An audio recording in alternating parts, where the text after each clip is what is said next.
Hello friends. आप सबको मेरा प्यार भरा नमस्कार और आप सबका स्वागत है इस चैनल ग्रोथ विद अमित में। फ्रेंड्स, वारन बफेट की एक पुरानी कहावत है कि only when the tides goes out do you discover who has been swimming naked. इसका मतलब क्या है इस कहावत का कि शेयर मार्केट के अगर संदर्भ में देखा जाए कि जब शेयर मार्केट अच्छी चल रही है, इकोनॉमी अच्छी चल रही है, सब कुछ अच्छा चल रहा है, तो एक कहावत है कि गधे घोड़े सभी चलते हैं। एक कोई नया इन्वेस्टर है या जिसको शेयर मार्केट में अभी उतना टाइम नहीं हुआ, नॉलेज उतनी नहीं है, वो भी अगर कोई भी शेयर खरीद ले तो सारे शेयर भागते हैं, चलते हैं, अच्छा चलते हैं। बट जब एक तरह से शेयर मार्केट में डिस्ट्रेस आता है, जब शेयर मार्केट क्रैश होता है या फिर रिसेशन वाली स्थिति होती है या फिर कहीं पे वॉर छिड़ जाए किसी देश में जैसे, तब आपको पता लगता है कि कौन से जो शेयर हैं वो अच्छा परफॉर्म कर रहे थे, कौन से नहीं कर रहे। उस टाइम बहुत लोगों का जो है कैपिटल वाइप आउट हो जाता है ऑलमोस्ट, और तब पता लगता है, मतलब इसीलिए कहावत है do you discover who has been swimming naked. तो उस टाइम पे ज्यादातर क्या होता है कि अगर कोई खराब शेयर जिसने ले रखे होते हैं वो उसमें बुरी तरह फंस जाता है और वो शेयर बहुत ज्यादा गिर जाते हैं।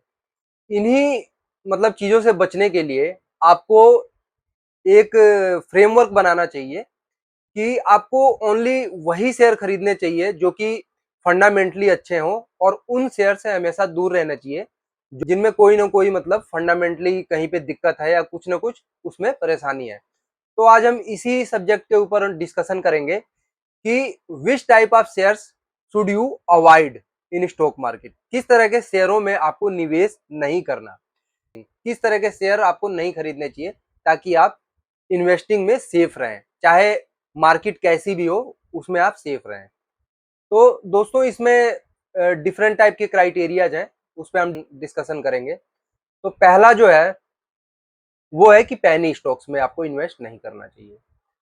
पैनी स्टॉक्स उस तरह के शेयर होते हैं जिसमें कि वोलेटिलिटी बहुत हाई होती है, मतलब वो शेयर अप डाउन बहुत ज्यादा करते हैं। ये शेयर 5-10 रुपए, मैक्सिमम आप मान के चलिए 20-30 रुपए तक होते हैं, और they are low because of some reason. अगर वो बहुत अच्छे शेयर होते तो वो इतने कम प्राइस के नहीं मिलते आपको, और उनका मार्केट कैप भी बहुत कम होता है, 100 करोड़, 200 करोड़, इस तरह की जो कंपनियां होती हैं। इसमें क्या होता है कि पंप एंड डंप की स्कीम चलती है।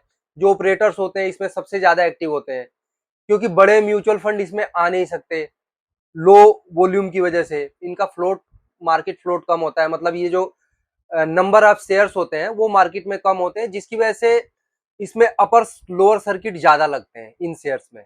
तो अपर सर्किट जब लगेगा तो कोई शेयर को खरीद नहीं सकता, जब लोअर सर्किट लगेगा तो आप जितने मर्जी प्रॉफिट में हो आप इसको बेच नहीं सकते और आप फंसे रह सकते हो। उसके बाद जब लोअर सर्किट लगना शुरू करेगा तो ये 20-20 दिन, 25-25 दिन लोअर सर्किट लगता जाएगा और इन्वेस्टर उसमें फंसे रहते हैं, उसमें से निकल नहीं पाते और उनका पूरा कैपिटल वाइप आउट हो जाता है। और जो फायदा कौन उठा के ले जाता है कि जो इनको पंप एंड डंप स्कीम चला के और इनको पंप करते हैं, एक तरह से ऊपर उठाते हैं। तो ये ऑपरेटर्स का गेम होता है। ये सबसे ज्यादा वो इन्हीं शेयर्स को पकड़ते हैं जो फंडामेंटली वीक होते हैं। आप कभी भी उन शेयर्स को देखोगे कि जो फंडामेंटली स्ट्रॉन्ग है या जिसमें म्यूचुअल फंड इंस्टीट्यूशनल की अच्छी होल्डिंग है, उसमें कभी भी ऑपरेटर अपना हाथ नहीं डालते, क्योंकि उनको पता है कि वहां पे बड़ा पैसा है और बड़े पैसे में इनका हाथ डालने का मतलब है कि ये अपना नुकसान कर सकते हैं। तो ये बहुत ही छोटे मार्केट कैप की कंपनियां पकड़ते हैं और छोटे प्राइस की कंपनियां पकड़ते हैं। तो इसलिए आपको ये पैनी शेयर से हमेशा दूर रहना चाहिए। इसमें दोस्तों कुछ एक एग्जांपल आपको मैं बताता हूं, जैसे कि जेपी एसोसिएट्स हो गया। जेपी एसोसिएट्स कभी 100 रुपए से ऊपर का शेयर हुआ करता था, ये एक 15-20 रुपए के करीब आ गया था। उसके बाद रिलायंस पावर, अनिल अंबानी की कंपनी, जो कि लगभग 500 रुपए की से ज्यादा का इसका जब ये आईपीओ आया था तब ये कंपनी थी। अभी ये इसका प्राइस ये गिर के 10 से भी कम आ गया था। तो इन जो शेयर्स हैं उनसे आपको हमेशा बच के रहना चाहिए, क्योंकि इसमें जो है बहुत ज्यादा लॉस हो जाता है। 90-95% आपका कैपिटल वाइप आउट हो सकता है, एक तरह से पूरा कैपिटल इरोज हो सकता है। तो जो इस तरह की कंपनियां हैं आपको इनसे दूर रहना चाहिए। दूसरा क्या है, हाईली लेवरेज कंपनियां, या जो हाई डेट की कंपनियां हैं। दोस्तों ये जो कंपनियां होती हैं ये रिस्की क्यों होती हैं? क्योंकि इकोनॉमिक स्लो डाउन में या जब रिसेशन आता है तो इन्होंने हाई डेट लिया होता है, उसका इनको इंटरेस्ट तो देना ही पड़ता है। इंटरेस्ट देने से क्या होता है कि बोरोविंग का जो कॉस्ट है वो बढ़ जाती है। अगर इनका ऑपरेशन से कुछ इनकम हो भी रही हो तो वो भी इनके इंटरेस्ट में चला जाता है, और इसलिए इन कंपनियों पे लोड बढ़ता जाता है रिसेशन के टाइम पे।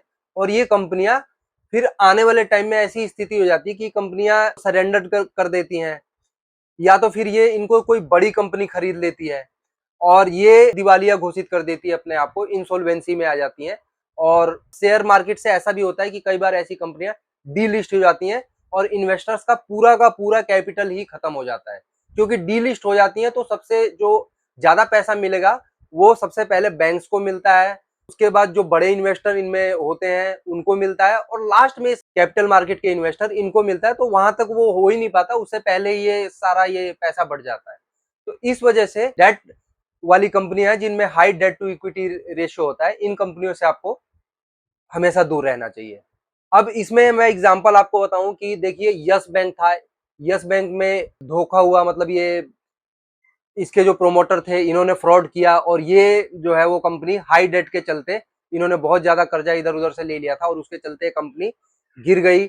और इसको एक तरह से गवर्नमेंट ने थोड़ा बहुत लास्ट में बचाया, सो बचाया, अभी भी ये चल रही है। 400 रुपए का एक रेट हुआ करता था इस कंपनी का, आज के टाइम पे 20 रुपए की है। ऐसे ही डीएचएफएल थी, डीएचएफएल बहुत बुरी तरह कंपनी गिरी और उसके बाद डीएचएफएल कभी खड़ी नहीं हो पाई, ये कंपनी बिक गई। इसमें शाहरुख खान भी आपने देखा होगा ऐड करते थे डीएचएफएल में। तो इस तरह की कंपनियों से आपको, जो हाई डेट की कंपनियां हैं, वो उनसे आपको हमेशा दूर रहना चाहिए।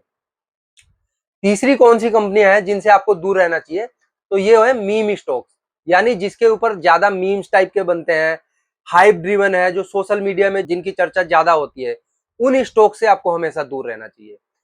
क्या होता है कि इनके प्रोमोटर आप देखोगे न्यूज चैनल्स पे आएंगे और किसी चैनल्स पे अपने आप को प्रमोट करते हुए नजर आएंगे। पब्लिक इनको प्रमोट करती है ज्यादा कि ये शेयर खरीद लो, वो शेयर ऐसे खरीद लो, इसमें इसमें ये होने वाला है, इनको ये ऑर्डर मिलने वाला है, ऐसा होने वाला है। बट होता कुछ नहीं है। जब तक कोई चीज हो ना जाए तब तक आपको विश्वास नहीं करना चाहिए। इनका पता लगता है कि कोई मर्जर होने वाला है, बड़ी कंपनी इनको खरीद रही है, इस तरह से चीजें जो है, उसके बाद पता चलता है कि ये कंपनी एकदम से उठी, पंप किया इनको ऑपरेटर्स ने, और उसके बाद इसको डंप कर दिया, और ये कंपनियां एकदम से बहुत बुरी तरह से फिर इनका प्राइस गिरता है। तो आपको इन कंपनियों से, जिसमें कि पब्लिक ज्यादा ही शोर शराबा कर रही है और क्या नाम है, इनमें ज्यादा ही एडवर्टाइजमेंट टाइप की चीजें हो रही है, आपको इन कंपनियों से दूर रहना चाहिए। आप हमेशा यही देखोगे कि जो अच्छी कंपनियां होती हैं वे चुपचाप उनके शेयर का प्राइस बढ़ता रहता है, बट जो खराब कंपनियां होती हैं उनमें शोर शराबा ज्यादा होता है, उनमें एडवर्टाइजमेंट ज्यादा होता है, हर तरह से, पब्लिक की तरफ से, न्यूज की तरफ से, या आप उनमें देखोगे सोशल मीडिया पे भी उनके कुछ प्रचार अलग ही होगा, लेकिन वो कंपनियां बढ़ती नहीं है ज्यादातर। तो इसी वजह से आपको इन कंपनियों से नॉर्मली आपको दूर रहना चाहिए। अब मैं बताऊं ये किस तरह की कंपनियां होती हैं। जैसे आप देखिए अडानी के जो शेयर्स होते हैं, वैसे तो ये बड़ी फर्म है बट उसका नाम ज्यादा लेना नहीं चाहिए। बट अडानी में क्या होता है कि अडानी को बहुत ज्यादा चढ़ाया जाता है, और ये हिंडनबर्ग एक रिपोर्ट आई थी, उसके बाद आपको पता है अडानी के शेयर कितनी बुरी तरह गिरे थे। अडानी इंटरप्राइजेस 70% तक गिर गया था, 60-70% गिर गया था। तो इस तरह की कंपनियों से आपको हमेशा एक दूरी बना के रखनी चाहिए, क्योंकि आम पब्लिक जो है वो इन कंपनियों से पैसा नहीं बना पाती, वो हमेशा अपने हाथ जलाती है इन कंपनियों में आके। तो ये जो कंपनियां होती हैं आपको हमेशा नुकसान ही पहुंचाती है, इसलिए इन कंपनियों से आपको हमेशा दूर रहना चाहिए। फोर्थ नंबर की कंपनी कौन सी होती है? जो कि लॉस मेकिंग कंपनियां होती हैं। लॉस मेकिंग कंपनियां, इनका ईपीएस, अर्निंग पर शेयर बढ़ ही नहीं रहा है, लॉस लॉस में ही चल रहा है ईपीएस। तो इन कंपनियों से आपको हमेशा दूर रहना चाहिए, क्योंकि जो लॉस मेकिंग कंपनियां होती हैं उनको प्रॉफिटेबल होते होते ही बहुत टाइम लग जाता है, 10 से 15 साल भी कई बार लग जाता है। क्या आप इतना वेट करोगे एज ए इन्वेस्टर आजकल के टाइम पे? तो जब हमारे पास इतने ऑप्शन है, इतनी सारी कंपनियां हैं इन्वेस्ट करने के लिए, 6000 में से हमें कंपनियां छांटनी होती हैं, तो हम क्यों ऐसी लॉस मेकिंग कंपनियों के पीछे भागे? जैसे कि जोमेटो की लिस्टिंग हुई थी, तो लॉस मेकिंग कंपनी थी। आपको पता है वो लगभग 60% उसका प्राइस गिर गया था अपने आईपीओ प्राइस से। 160-70 रुपए की कंपनी लगभग 40 के अराउंड पे आ गई थी। अब वो बेशक वो थोड़ा प्रॉफिट उनका बनने लगा, तब वो थोड़ा ठीक ठाक हुई है। ऐसे ही जैसे पेटीएम था, पेटीएम अगर आप देखोगे तो ये लगभग 2000 रुपए की कंपनी एक टाइम पे होती, इसका शेयर प्राइस 2000 रुपए था और गिर गिर के ये लगभग 300 रुपए पे आ चुका था पेटीएम का शेयर, क्योंकि ये लॉस कर रही थी ये कंपनी लगातार। तो इस वजह से इसका शेयर प्राइस जो है वो लगातार गिर रहा था। तो लॉस मेकिंग जो कंपनियां होती हैं वो प्रॉफिट बनाने में उनको बहुत टाइम लग जाता है, और वो भी आपको बहुत ज्यादा उनको ट्रैक करना पड़ता है, उनका प्रॉफिट देखना पड़ता है, उनका रेवेन्यू बढ़ रहा है कि नहीं, उनके उनके क्लाइंट बढ़ रहे हैं कि नहीं, ये सारा कुछ आपको देखना पड़ता है, तब जाके धीरे धीरे कहीं ये लॉस से प्रॉफिट मेकिंग में आती हैं। उनका CAGR अभी कितना बढ़ रहा है कि नहीं बढ़ रहा, लॉस से वो मतलब वो प्रॉफिट की तरफ आने में। तो इसलिए इन कंपनियों से आपको बच के रहना चाहिए। जो ऑपरेशनल एफिशिएंसी है वो बढ़ रही है कि नहीं, ये सब सारी चीजों को आपको ट्रैक करना पड़ता है। या देखा जाए तो हर 3 महीने के बाद जो क्वार्टरली रिजल्ट आते हैं, हर क्वार्टरली रिजल्ट में आपको इनको चेक करना होता है। तो इसलिए इन कंपनियों से भी आपको दूरी बना के रखनी चाहिए। और किस तरह की कंपनियां हो सकती हैं, तो और जो है वो साइक्लिकल स्टॉक्स होते हैं, जो कि इकोनॉमिक एक साइकिल में ही ऊपर बढ़ते हैं, और जब इकोनॉमिक साइकिल डाउन होती है तो वो नीचे हो जाते हैं। जैसे कि ऑटो का एक कई बार साइकिल होती है, ऑटो एकदम सा उनकी सेल बढ़ती है ऑटो की, उसके बाद कई बार वो ऑटो की सेल गिरती भी है। ऐसे ही इंफ्रास्ट्रक्चर की कंपनियां हो गई, ये सब आप देखोगे तो ये परमानेंट, ऐसा नहीं कि इनके शेयर का प्राइस हमेशा भागता रहे। कई बार इनकी सेल्स बढ़ती है, रेवेन्यू बढ़ता है, तो ये कंपनियां ऊपर चढ़ती हैं, प्राइस इनका ऊपर चढ़ता है। जब इकोनॉमिक स्लो डाउन होता है, जैसे कि मान लीजिए अगर इकोनॉमिक स्लो डाउन हुआ, तो आप क्या है कि आप FMCG, दवाइयां होगी, मेडिसिन हो गई, फार्मा, ये सब सेक्टर हो गया, इनको तो आप नहीं छोड़ सकते। तो पब्लिक क्या करती है, ये जिन जो इनके लिए प्राथमिकता होती है, जो प्रेफरेंस होती है, उसको ये सबसे पहले अडॉप्ट करते हैं। वो तो देखिए आप छोड़ नहीं सकते, अगर कोई बीमार है उसको दवाई चाहिए ही चाहिए। तो इन सेक्टर्स में आपको इन्वेस्ट करना चाहिए, ये एक तरह से सेफ सेक्टर माने जाते हैं इस टाइम के लिए, इकोनॉमिक रिसेशन के लिए या इकोनॉमिक स्लो डाउन के टाइम पे। बट उस टाइम जरूरी नहीं कि आप गाड़ी खरीदोगे, उस टाइम ये जरूरी नहीं है कि आप घर खरीदोगे, बिल्डिंग बनवाओगे, ये सब चीजें जरूरी नहीं है। तो क्या होता है, ये इकोनॉमिक स्लो डाउन के टाइम पे ये कंपनियां आप देखोगे तो ये गिरती हैं ये, और इनके प्राइस काफी डाउन हो जाते हैं। तो एक टाइम पे टाटा मोटर्स था, टाटा मोटर्स का शेयर काफी गिर गया था। DLF का शेयर 2010 के टाइम पे, 9-10 के टाइम पे DLF का शेयर बहुत बुरी तरह गिरा था। एक टाइम पे वो बहुत ही अच्छी कंपनी हुआ करती थी, निफ्टी 50 की शायद कंपनी थी, और वो गिर के लगभग लगभग पेनी स्टॉक्स में मतलब वो आ गया था वो।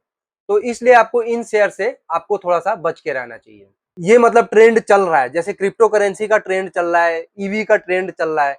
कई बार क्या होता है कि ट्रेंड अभी स्टार्ट नहीं हुआ था और उनमें हाइप इतनी हो जाती है कि वो कंपनियां नहीं रन कर पाती।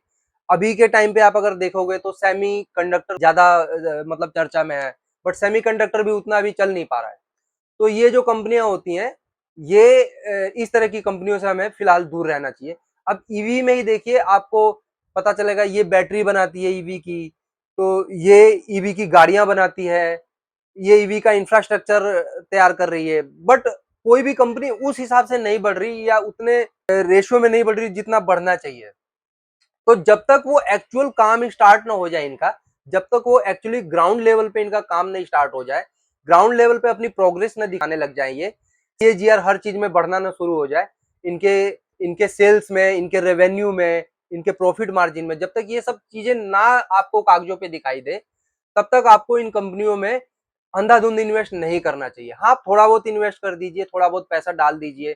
जैसे जैसे इनका प्राइस बढ़ता जाए, तो आप क्या कीजिए, जैसे जैसे प्राइस बढ़ रहा है उस टाइम आप इनमें एवरेजिंग कर सकते हैं। कभी भी दोस्तों आपको गिरते हुए शेयर में एवरेजिंग नहीं करनी चाहिए, आपको चढ़ते हुए शेयर में एवरेजिंग करना चाहिए, जैसे कि राकेश झुनझुनवाला जी करते थे। वो हमेशा बढ़ते हुए शेयर प्राइस में एवरेजिंग करते थे, जैसे कि उन्होंने टाइटन में भी किया था, और टाइटन में इसीलिए उन्होंने बहुत बड़ा पैसा बनाया था। तो आपको एवरेजिंग करनी भी है, तो आप जब शेयर बढ़ना शुरू हो जाए, कोई सेक्टर बढ़ना शुरू हो जाए, तब आप उसमें एवरेजिंग कीजिए, तब आपको उसमें मैक्सिमम बेनिफिट मिलेगा। तो इस तरह की आप कंपनियां जो है उनसे आपको हमेशा दूर रहना चाहिए। अब देखिए, जैसे इसमें ओला इलेक्ट्रिक आई है, ओला इलेक्ट्रिक में अभी जितना शोर शराबा हुआ अभी उतना वो शेयर का प्राइस नहीं बढ़ा है। तो इन चीजों से आपको थोड़ा सा दूर रहना चाहिए। उसके बाद कौन से हैं जिनमें की पुअर कॉर्पोरेट गवर्नेंस है, जिन कंपनियों में जिनका मैनेजमेंट अच्छा नहीं है। अब मान के चलिए ऐसी कंपनियां कौन सी हैं, मैनेजमेंट का स्किन इन द गेम नहीं है, वो कंपनी आपके लिए अच्छी साबित नहीं होती है। एक टाइम पे आपने 2009 के टाइम पे सुना होगा सत्यम घोटाला। सत्यम कंप्यूटर्स जो थे उसके मालिक ने बहुत तगड़ा घोटाला किया था, और उसने क्या किया था, जो भी पैसा था वो वहां प्रॉपर्टी खरीदने में लगा दिया था, और उसके बाद उसके रेट बढ़े नहीं प्रॉपर्टीज के, और उसको उसने अपनी बुक्स में, अकाउंटिंग बुक्स में सारा कुछ ये बढ़ा चढ़ा के दिखा रहा था हर तिमाही रिजल्ट्स में। और उसके बाद वो अल्टीमेटली उसको ये सारी चीजें डिस्क्लोज करनी पड़ी, जो उस शेयर के लिए बहुत ही ज्यादा नुकसानदायक हुआ था।